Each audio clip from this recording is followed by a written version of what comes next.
Hey everyone, it's time for Good Week Israel, where we'll give you ILTV's latest positive highlights. So get ready to get your smile on, because coming up, you don't have to travel very far to get a taste for international flavors.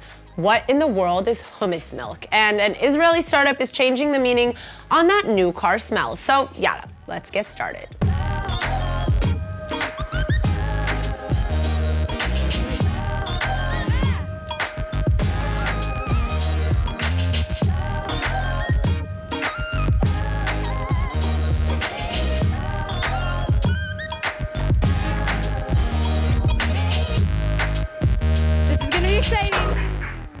Attention all foodies, time to get your forks, knives, and bibs ready, because it turns out that in Israel, you don't have to travel very far to taste the flavors from the rest of the world. ILTV's Natasha Kirchuk has the inside secret. You're in Israel and you finally want a taste of authentic Israeli food. But here's the thing, authentic Israeli food is international in of itself. That's because the Israeli kitchen is an immigrant kitchen.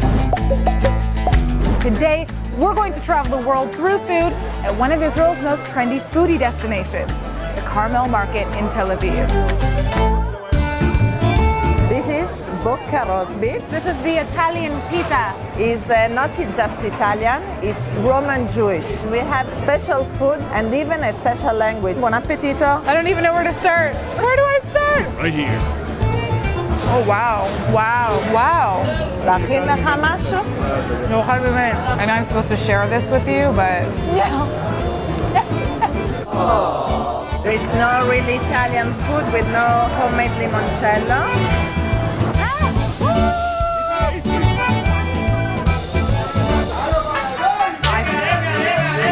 I feel like they're screaming on purpose.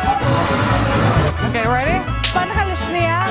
Bienvenidos a Viva México. Bueno, Pepe, ¿qué nos vas a preparar? Unos exquisitos tacos de pollo, los taquitos preparados. Mi esposa y yo decidimos abrir un restaurante mexicano porque es mantener la identidad. Tengo salsa verde, salsa roja. I'm trying to keep up with him. Yo agarro mi taco, tú agarras tu taco. Se toma por la parte de arriba. Okay. Por la parte de arriba. La otra arriba, eso. El dedo es muy importante, como si fuera champán. Hacemos la cadera hacia atrás para no escurrir. Giramos la cabeza y lo introducimos y deleitamos el taco así. ¡Delicioso, amigos! I gave him the bite with all the spice.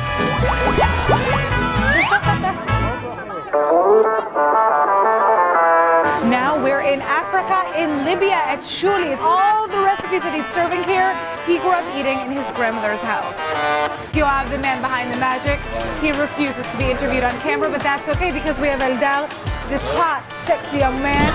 This is couscous handmade becha, it's called. It's like meat mafroum. It's like potato sandwich with meat inside. Matbucha, kirshit. And this one is spicy, so good luck with it. Wow. It seems really inauthentic that I keep on saying wow every time I eat something here. Wow. But everything is very, very good. Very good. Woo! Okay, ready? All right. This is the type of place that you come if you really want homemade, authentic food and to make some new friends. All right? Okay, 3, 2, 1. We are in Thailand. Are you filming me? Okay, 3, 2.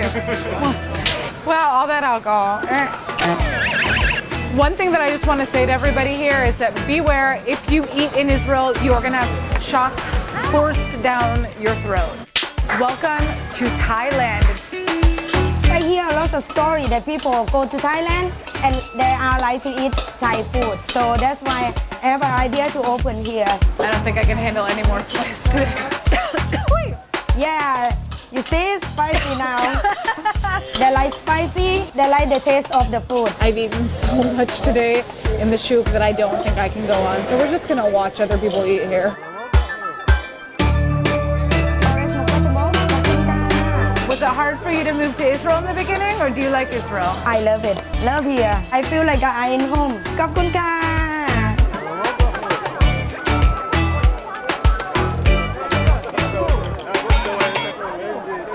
Now, I'm sure you're all familiar with the many food tech innovations that we discuss right here on ILTV, but trust us, nothing has prepared you for this next advancement. ILTV's Nittany Manson shows us the latest. Are you tired of boring old cow's milk? Do dairy products make you bloated and gassy? Have you tried to go lactose-free, but soy milk just won't cut it? Yuck! Well, you're in luck. From the minds who brought you the USB stick and micro-robotic systems that aid in surgery, comes the next big breakthrough in edible technology. Hummus milk! Now, I know what you're thinking. Hummus milk! Seriously? Well, Israeli food tech startup InnovaPro has introduced this new dairy alternative, and it turns out it could actually be the milkless product you've been looking for. With the vegan milk industry booming and researchers expecting the market to reach a whopping $138 billion by 2024, hummus milk could be the next big trend. A great source of protein, hummus milk also boasts high fiber, and it's a good way to rely less on animal products that can negatively impact the environment. Hummus milk is also a cheaper alternative to almond and soy products, so we can expect it to be a bit nicer on our wallets. Plus, the way people love eating hummus, why not just drink it too? And for anyone with allergies or food sensitivities, the chickpea has no history of being an allergen, so it's safe for everyone. Hummus milk! Straight from the land of milk and honey. Hummus milk, the milk of the future. Hummus mit dem Dem, mit dem Dem, mit dem Dem. Hummus mit dem Dem, mit dem Dem, mit dem Dem. Hummus mit dem Dem, mit dem Dem, mit dem Dem. Natasha went to check out a restaurant that, let's just say, is more of an experience than a meal. Take a look at this.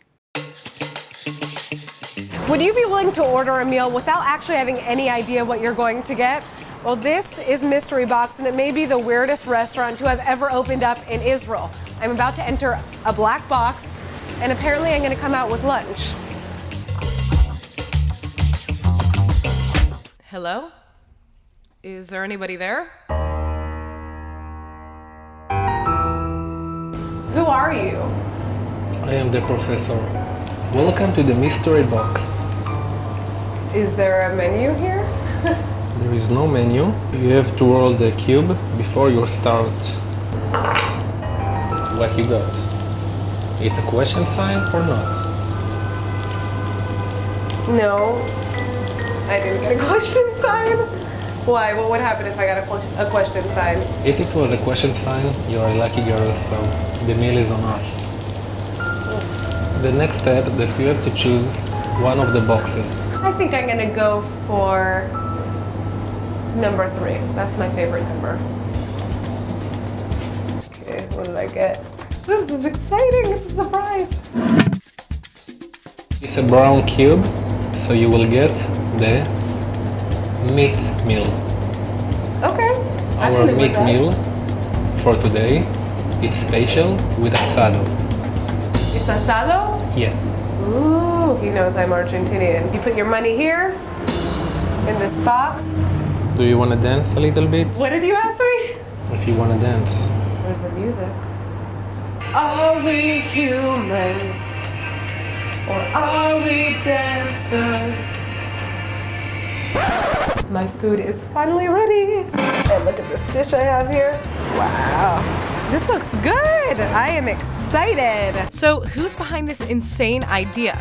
His name is the Professor, the household name in Tel Aviv for having come up with the idea to serve the infamous mystery burger. Locals know that if you text a special number, you'll have a special burger delivered to your home, and you won't know what's in it, but that's all part of the fun. Now the question is the food really worth all the fuss? Oh, this is gonna be messy.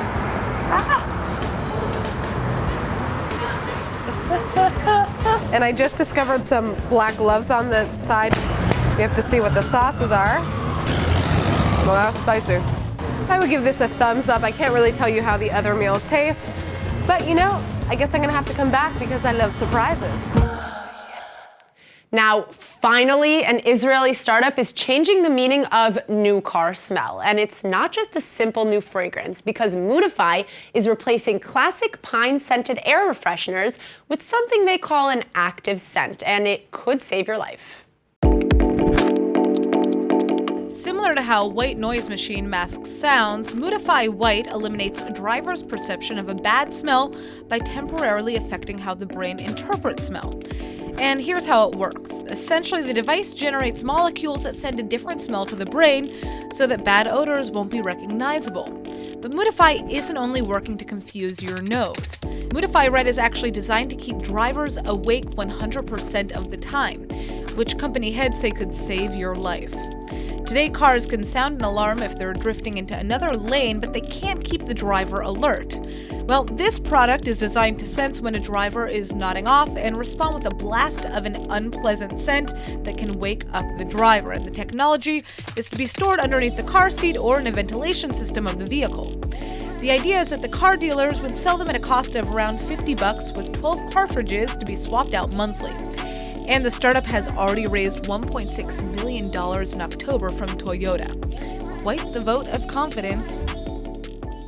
So it's never fun to travel on a full flight of screaming babies, but with a birth rate at the top of the OECD, Israel's notorious for having such scenarios. And that's what got an American mom of 2 to start thinking.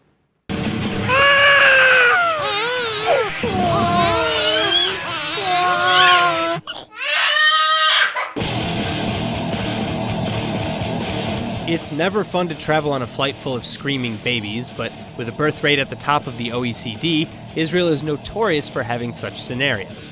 And that's what got an American mom of 2 to start thinking. During a flight to visit her brother in Tel Aviv, Alana Rubin from New York thought, wouldn't it be great if I could have a babysitter just for the plane ride? And just like that, Air Pair was born. Intentionally sounding like au pair, the app offers a range of payments to people who are already on the same flight as you and want to act as your babysitter. For now, though, Air Pair only operates between North America and Israel because of the great need and the more close-knit, trusting community that exists there amongst the Jews on these flights. Still, you just sign up on the website, get matched to someone who's been vetted, and then connect to arrange the specifics. Payment is also left up to the parties involved.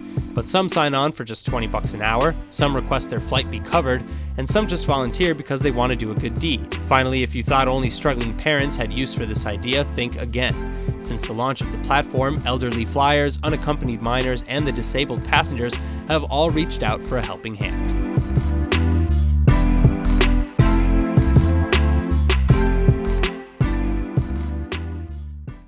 Almost every parent in the world, and me, no matter where they're from, will give you the same piece of advice: have children. But today, more and more people are beginning to question whether or not that's advice they really want to follow. Check this out.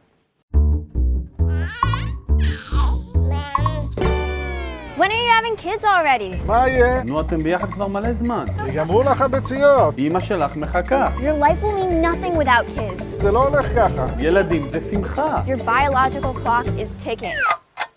To many, having kids is just a fact of life, something that you have to do because, well, everybody does it. But today, more and more people are choosing not to have kids.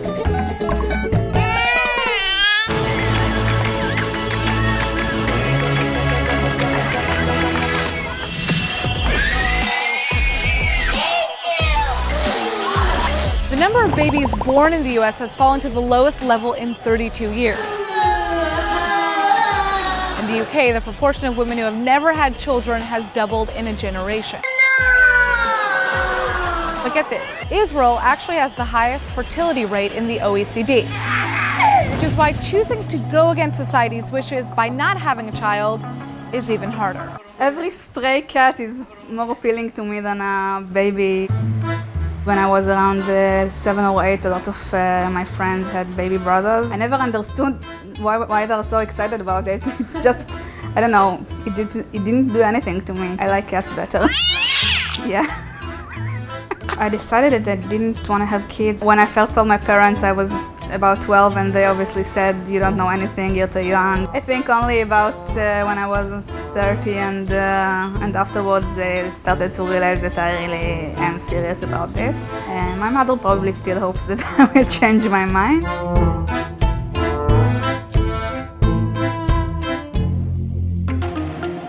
We're married for almost 15 years now. With the years, I think he started to feel as I do. I think now he's even more child-free than I am.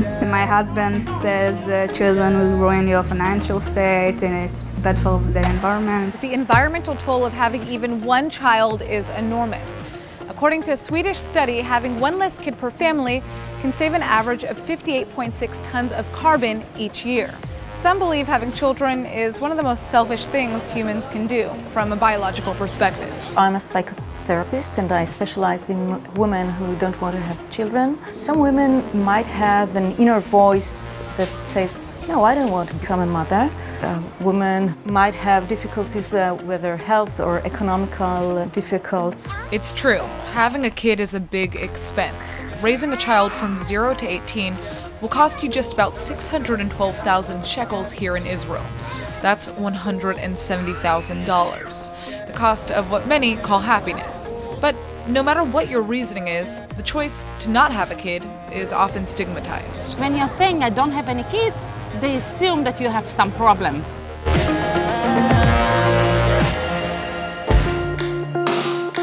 We actually started trying to have kids, and it didn't come naturally. Maybe it's not happening because I don't want it.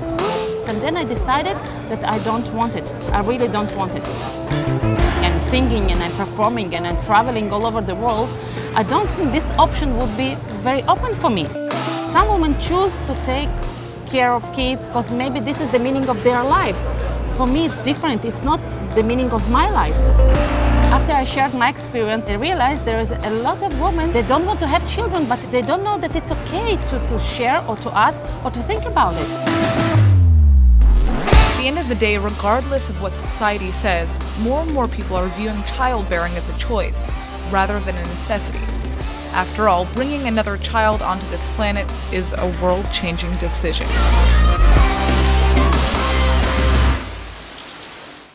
Sometimes all it takes is a small gesture by a big person to make an impact. In this case, it's a whole bunch of big people. The famous Corinthian Football Club of Brazil is making a bold statement in honor of the Holocaust. Kristallnacht 1938. November 9th and 10th was a devastating evening in Europe, and just hearing the word still causes a tremor for Jews around the world. And that's why the famous Brazilian soccer team called the Corinthians Football Club of São Paulo have announced using a compelling video that the team will wear a yellow Star of David on their shirts in order to show solidarity with Jews who were persecuted during World War II 81 years ago. The stars are meant to mimic the ones Jews were forced to wear by Nazis in order to differentiate themselves from the non-Jewish Europeans. Experts from the Latin American Wiesenthal Center say they celebrate the Corinthians initiative and hope that other sports teams will follow suit, reminding people that in 1938 signs warned people against buying from Jews in Europe, which is no different from BDS voices who advocate to steer clear from purchasing Israeli products. Now, moving on, for the first time ever, an Israeli flag is appearing on the International Space Station, which orbits around the Earth. And that's because a Tel Aviv startup called Astrorad has now been chosen to provide its anti-radiation vest that astronauts will wear to protect themselves in outer space for a test run.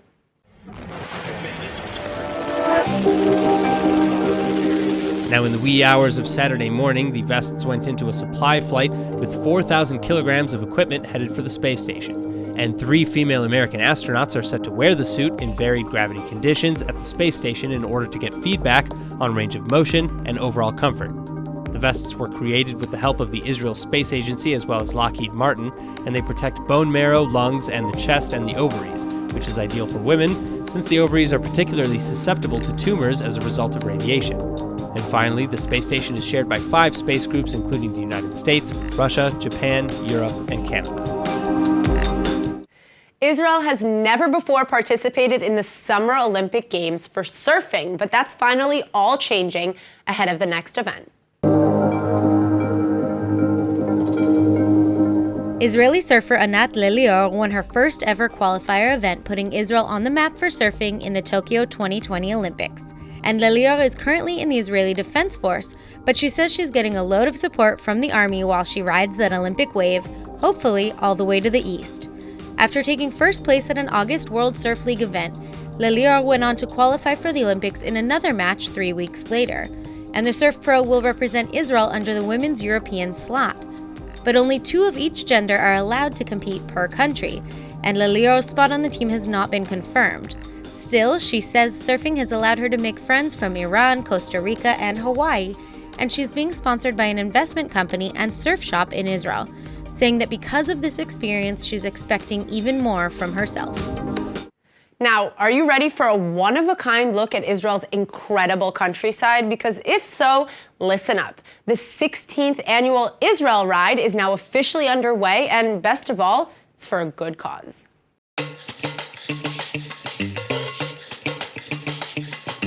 At the crack of dawn Wednesday morning, roughly 200 Jewish riders from all around the world came together near Beitar Illit in southern Israel. And for the next 5 days, they'll be snaking their way around some of the most awe-inspiring landscapes the Holy Land has to offer.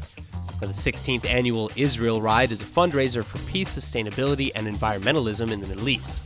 And it includes options for both recreational and experienced cyclists as riders journey through the Gaza periphery, the Negev Desert, and the Romon crater before finally concluding in Eilat near the Red Sea.